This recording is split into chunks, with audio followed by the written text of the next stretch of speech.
अस्सलाम वालेकुम, welcome to health affairs podcast, आपका अपना हेल्थ पॉडकास्ट जहां पे हम सेहत से जुड़े तमाम मौज़ूआत पे बात करते हैं ताकि हम आपकी सेहत के हवाले से आपको वो नॉलेज, वो मेडिकल इंफॉर्मेशन, वो अवेयरनेस दें जिनको आप जानकर आप अपनी सेहत के हवाले से दुरुस्त डायरेक्शन में अपनी सेहत का ख्याल रख सकते हैं। तो इसी मकसद को पेश नज़र रखते हुए जो आज का हमारा टॉपिक है वो है एनीमिया इन चिल्ड्रन, बच्चों में खून की कमी की बीमारी, जो कि सिर्फ खून की कमी की बीमारी नहीं, ये हमारे बच्चों की ज़हनी कारकर्दगी, उनकी जिस्मानी नशोनुमा, उनकी तालीमी कारकर्दगी और हर तरह की सलाहियत को मुतासर कर रही है। तो इस पे बात करने के लिए हमारे साथ मौजूद हैं doctor Asim Shafiq, senior consultant हैं, चाइल्ड स्पेशलिस्ट हैं, डायबिटीज एक्सपर्ट हैं। He has more than 40 years of experience. अस्सलाम वालेकुम सर। वालेकुम thank you so much sir joining us. Sir, सबसे पहले हम आपसे पूछेंगे कि एनीमिया, व्हाट इज एनीमिया, इसकी वजूहात क्या है, ये बच्चों में क्यों हो रही है इतनी?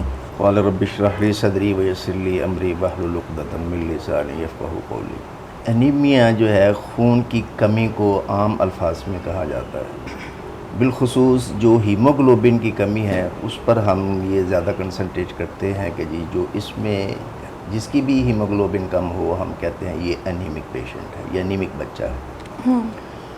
इसमें 3 किस्म बहुत बड़ी कॉमन है, एक माइक्रोसिटिक है, एक नॉर्मोसिटिक है, एक मैक्रोसिटिक है। ये 3 तो मुख्तलिफ टाइप्स हैं। लेकिन जो जब बच्चा पैदा होता है तो सबसे पहली कमी वहाँ पर शुरू हो जाती है उसकी, क्योंकि बच्चों में जो एचबी होती है वो 17-18 के करीब होती है, नॉर्मल बंदे से ज़्यादा होती है। क्योंकि कुदरत ने उसको एक ऐसा दिया होता है फिनोमिना कि जहाँ तक उसने 6 माह तक अपनी माँ का दूध ही पीना है, जबकि बाहर से कोई दूसरी उसको खुराक नहीं जानी, क्योंकि उसकी आंतें इस काबिल नहीं होती कि वो उसको हज़म कर सके बाकी चीज़ों को।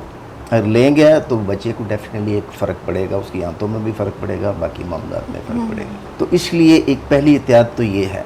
दूसरी बात ये है कि एक कज़न मैरिजेस है कि हमें ये शादी से पहले इनकी स्क्रीनिंग करना और बच्चे के पैदा होते ही उसका प्लेसेंटा से उसका खून पूरा लेना जो है बच्चे को देना, वो बड़ा इम्पॉर्टेंट है। उसके बाद जब हम 5-6 माह का होता है बच्चा, तो माँ का दूध जो है वो सबसे बेहतरीन ग़ज़ा है बच्चे के लिए। जब हम उसको दूसरा दूध देते हैं उसमें बहुत सी चीज़ें डेफिशिएंट होती हैं। हम कहते तो हैं कि हमने माँ के दूध के बराबर कर दिया, लेकिन नहीं, ना वो इम्यूनिटी उसमें पैदा कर सकते हैं, ना उसमें वो मिनरल्स और साल्ट पैदा कर सकते हैं जो वो माँ के दूध के साथ लेता है।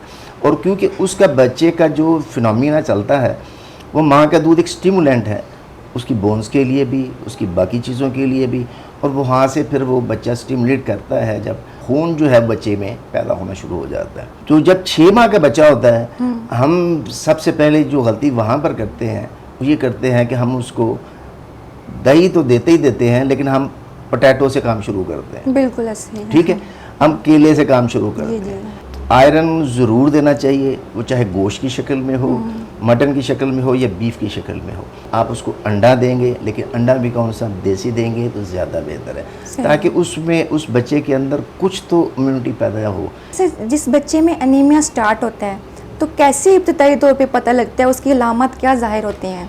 देखिए, बच्चा इरिटेबल होगा, बच्चा कम फीड लेगा, क्योंकि वो बच्चे के अंदर जो उसकी पेन्स भी हैं वो भी हो रही होंगी, बाकी चीज़ें उसके अंदर बॉडी की चीज़ें पूरी नहीं है, उसका कैल्शियम पूरा नहीं है, उसका पोटाशियम पूरा नहीं है, उस बाकी मिनरल्स भी पूरे नहीं हैं। जब वो चीज़ें पूरी नहीं होंगी तो डेफिनेटली बच्चा जो है वो इरिटेबल भी होगा, वो खाने को भी मांगेगा। बाज़ बच्चे मांगते भी नहीं, मसलन बाज़ बच्चों में ये भी होता है कि मुरास्मिक बच्चे होते हैं, उनमें भी बड़ा कॉमन है ये क्योंकि आंतें जो हैं इसमें बहुत बड़ा पे करती हैं। अगर बच्चे किसी को पैदा होता ही माँ के दूध के साथ बखाने लग जाते हैं तो वो बच्चा जो है, लेकिन 10 बखाने तक नॉर्मल है बच्चा, अगर 10 से ऊपर चले जाएं तो फिर थोड़ा सा वरीड होना चाहिए। अगर पानी का पोर्शन ज़्यादा आ रहा है तो फिर और ज़्यादा वरीड होना चाहिए, यानी कि इसका मतलब है कि बच्चे को लैक्टोज इंटॉलरेंस है या किसी फूड का जो जा रहा है पोर्शन उसका इंटॉलरेंस है। तो इसलिए फिर उसको रोकर दूसरा नेमुल बदल उसका लेना चाहिए, ताकि बच्चा जो है वो अपनी इस बीमारी में ना जाए, उसकी खुराक पूरी रखी जाए। तो सर, कौन सी ग़िज़ाएं हैं जो खून बनने के अमल को तक़वियत देती हैं और कौन सी उसमें रुकावट डालती हैं? देखिए, बच्चा जब नॉर्मल होगा, अगर उसका सारा सिस्टम नॉर्मल है तो आप उसको आयरन भी देंगी, आप उसको मल्टीविटामिन भी देंगे, बिलखुसूस विटामिन डी ज़रूर देंगे, ताकि उसके सारे विटामिन पूरे हों, उसके सारे मिनरल्स पूरी हों। माएँ कहती हैं कि जी हम बच्चे को कैसे मीट दें। भाई वो कबाब आप बनाती हैं, उसको कितना स्मैश करती हैं, वो स्मैश करके आप अगर आप उसको बच्चे को दे देंगे तो बच्चे में एनीमिया होने के चांसेस बड़े कम हो जाएंगे।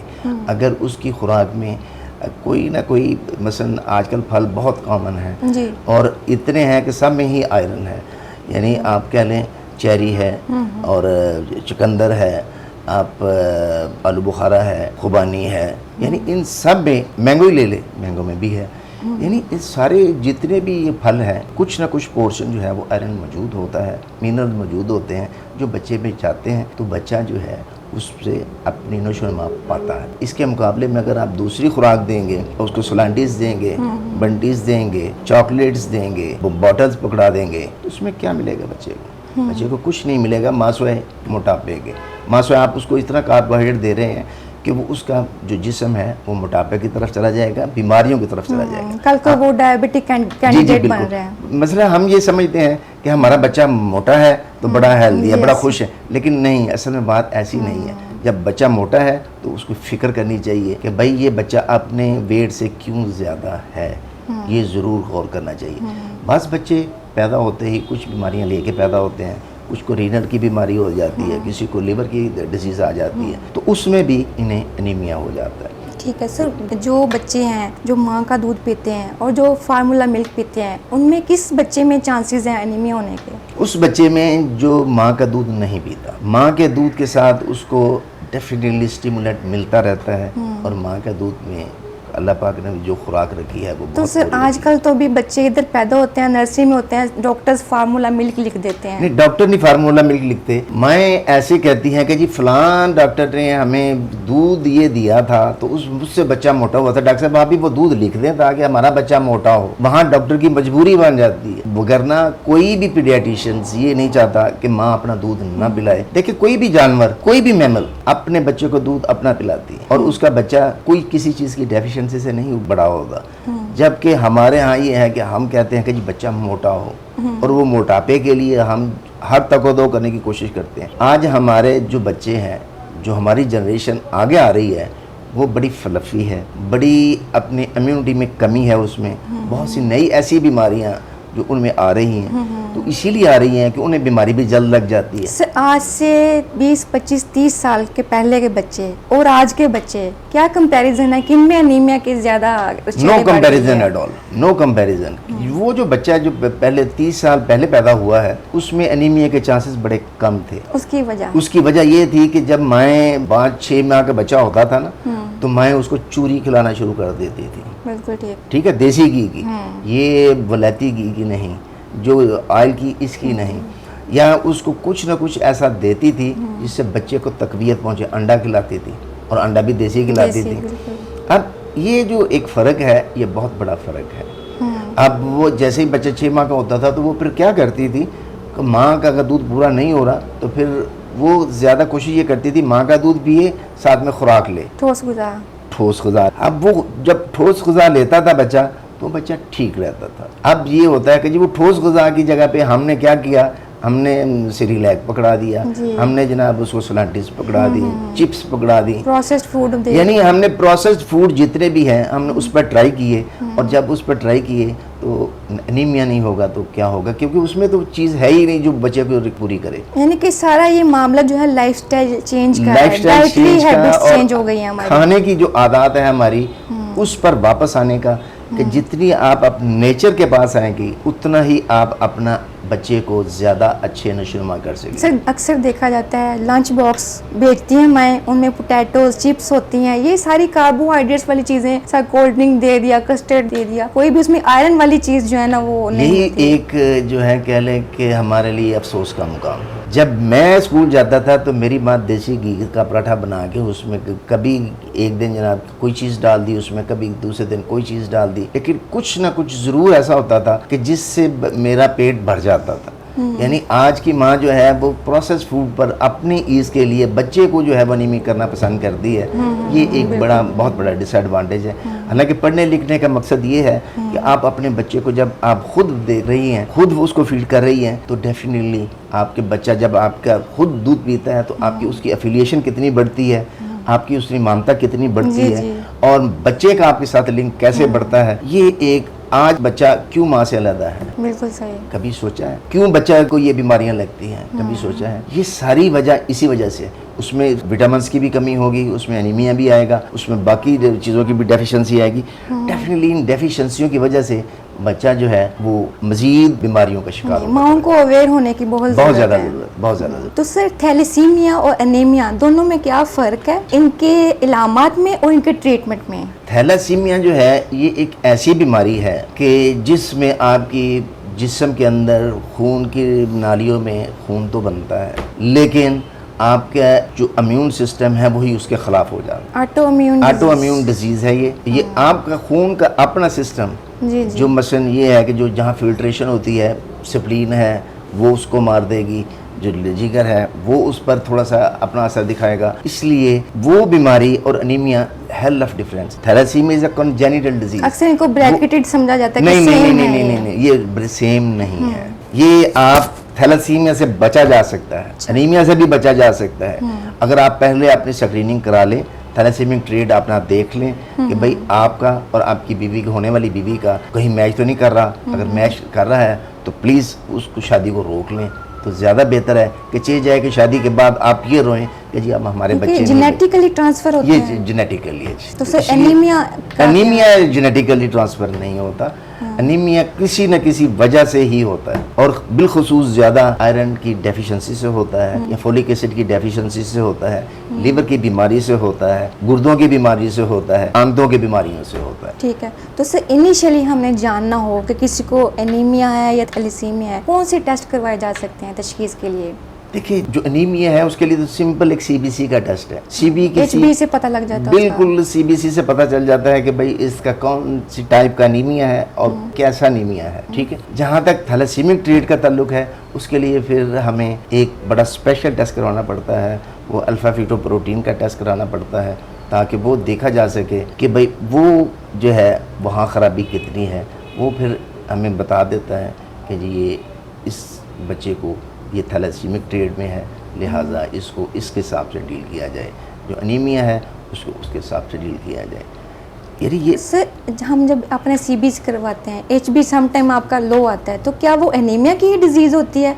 ये कोई टेम्पररी चीज़ है, ये लॉन्ग टर्म कोई डिजीज है? देखिए बात सुने, ये है कि जी जो HB पर ही सिर्फ देखना ज़रूरी नहीं है, इसलिए CBC लफ्ज़ मैं पूरा बोलता हूँ कि आप उसमें MCV भी देखते हैं, सही, कि RBCs भी देखते हैं कि भाई इसमें RBCs कितने हैं। अगर RBCs उसके 4.5 से अबव आ रहे हैं, इसका मतलब है कि वो वक्ती तौर पे वो एक अपना नॉर्मल प्रोसेस में HB जो है वो इस वक्त कम है, वो उसका रेड ब्लड सेल पीछे से पूरे बन रहे हैं, वो वक्त के साथ पूरे हो जाएंगे। अब थोड़ी सी उसको सिर्फ इंश्योरेंस की ज़रूरत है कि भाई आप जो है वो ठीक है, कोई अनीमिक वाला इतना प्रोसेस नहीं है। हाँ बहुत ज़्यादा नीचे ना हो, मसलन किसी बच्चे का अगर 10-11 होगा और बच्चे की उम्र सिर्फ 4-5 महीने होगी, उसमें थोड़ा सा फिर पढ़ना पड़ेगा कि ये किस तरफ लाई कर रहा है। लेकिन थैलेसीमिक बच्चा जो है वो तो आपको दूसरे माँ ही बता देगा कि बस मेरा ब्लड जो है वो 6 पे है, 5 पे है, 8 पे है, 7 तो सर जो बच्चे हैं ये मिट्टी खाते हैं, दीवारें चाटते हैं, वो कोई कमी होती है उनमें? वो जी डेफिनेटली वो कमी होती है। उसमें पर्टिकुलरली जो कैल्शियम है, वो मिनरल्स और जो है उनकी कमी होती है, जिसकी वजह से बच्चा जो है वो जब वो खाता है तो उसे पता चलता है कि यार इससे मैं थोड़ा सा अपने आप को बेहतर महसूस कर रहा हूँ, तो फिर वो ज़्यादा ले बच्चे की इस हरकत से जज कर सकते हैं कि इसको कैल्शियम की या आयरन की कमी है। और फिर ये है कि जी वर्म इन्फेस्टेशन बड़ी कॉमन है बच्चों में, तो उसमें भी एनीमिया जो है वो ये भी हो जाता है। ठीक है। तो बोन मैरो ट्रांसप्लांट जो है वो किस सिचुएशन में करवाई जाती है? वो देखिए वो बात यही है कि क्या हम अफोर्ड कर सकते हैं इतना पैसा कि हम जाके ये काम करवाएं। देखिए वो लुकीमिया की पेशेंट, वो ब्लड कैंसर है, वो ल्यूकीमिक पेशेंट हैं, हम उनमें ट्राई करते हैं कि जी इसमें ये ट्रांसप्लांट हो जाए और ये बच्चा जो है या बड़ा जो है ये सर ब्लड कैंसर की भी इब्तिदा यहाँ से होती है? जी ब्लड, क्योंकि जो जितने भी ये लुकीमिया है ये सारे जो है वो आपके, चूँकि आपका रेड ब्लड सेल जो है वो आपके बोन से बनते हैं, बोन मैरो से बनते हैं, वहाँ पर है उसका सारा स्टॉक, अल्लाह पाक ने वहाँ पर दे के भेजा हुआ है। वहाँ से गलत बनना शुरू होते हैं। जब वहाँ से गलत बनना शुरू होते हैं, जो कॉज है वो ये होती है। वहाँ से फिर अब अगर हम उसका ट्रांसप्लांट कर दें, बोन मैरो ट्रांसप्लांट कर दें, तो वो ठीक हो जाते हैं। माओ को सबसे पहले मैं ये कहूँगा कि जी पहले अपना एचबी पूरा रखें, अपनी हेल्थ को पहले प्रायोरिटी से। सही है, आप हेल्दी होंगी, आपका बच्चा हेल्दी होगा। बिल्कुल ठीक। आप वहाँ से एनीमिक अगर बच्चा आएगा तो डेफिनेटली फिर वो अनीमिया लेके चलेगा साथ। पहली बात तो माँ को अपने आप को एजुकेट करने की ज़रूरत है कि वो प्रॉपर खाए, प्रॉपर अपना एचबी को है उसको मॉनिटर करे, बाकी चीज़ों को भी मॉनिटर करे, अपने एचबी के साथ साथ अपने लीवर को भी देखे, अपने गुर्दों को भी देखे, अपने हर हेल्थ के हर पोर्शन को देखे, तो बच्चा उसका नॉर्मल होगा। जब बच्चा नॉर्मल होगा तो डेफिनेटली बच्चा जो है वो एक हेल्दी बच्चा होगा। जब हेल्दी बच्चा होगा तो वो उसमें एनीमिया होने के चांसेस उतने कम हो जाएंगे। अगर एनीमिया हो गया है तो डेफिनेटली उस बच्चे को फिर हम कुछ ना कुछ देना पड़ता है, वो देखना पड़ता है कि इसका एचबी कितना है। अगर तो वो ओरल मेडिसिन से पूरा हो सकता है तो फिर हम ओरल मेडिसिकेशन दे देते हैं। अगर ओरल मेडिसिन से नहीं, इंजेक्टेबल पे जाना पड़ता है तो इंजेक्टेबल दे देते हैं। अगर इन दोनों पर नहीं आ सकता तो फिर पॉसिबिलिटी ये भी होती है कि बच्चे को भी ब्लड ट्रांसफ्यूजन दी जाए। तो सर आयरन सप्लीमेंट्स देना सेफ है? आयरन सप्लीमेंट नहीं, देखें 6 माह से पहले कोशिश करें ना ही हो। ये डिपेंड करता है कि बच्चे को अब ज़रूरत है तो फिर तो देना ही पड़ेगा। देखिए अगर बच्चा उसका आयरन देखा जाता है कि जी आयरन जो है बिलो नॉर्मल है तो फिर डेफिनेटली हमें आयरन उसको देना पड़ेगा, उसको सप्लीमेंट देना पड़ेगा। तो वो कोई ऐसा इशू नहीं है। अगर उस बच्चे में कम आ रहा है तो फिर उसको ज़रूर देना चाहिए। ठीक है, thank you so much sir. Thank you. नाजरीन, ये था आज का हमारा बहुत अहम डिस्कशन जो कि डॉक्टर साहब ने हमें आगाह किया कि एनीमिया और थैलेसीमिया एक ऐसी डिजीज़ हैं जिनको हम इग्नोर करें तो हमारा बच्चों का मुस्तकबिल दाव पे लग सकता है। हम अपने बच्चों का खुद मुस्तकबिल जो है ना तबाह कर देंगे। हमें बच्चों की ग़िज़ाई ज़रूरियात का ख्याल रखना चाहिए। उनको बहुत अच्छी जो हेल्दी डाइट है, प्रोटीन, उनको उनके विटामिन B12 जो हैं उनको कार्बोहाइड्रेट से बचा के रखें, उनको प्रोटीन ज़्यादा दें और उनके दूसरे जो लाइफस्टाइल हैबिट्स हैं उस पर नज़र रखें। Stay healthy, stay motivated. Thank you so much.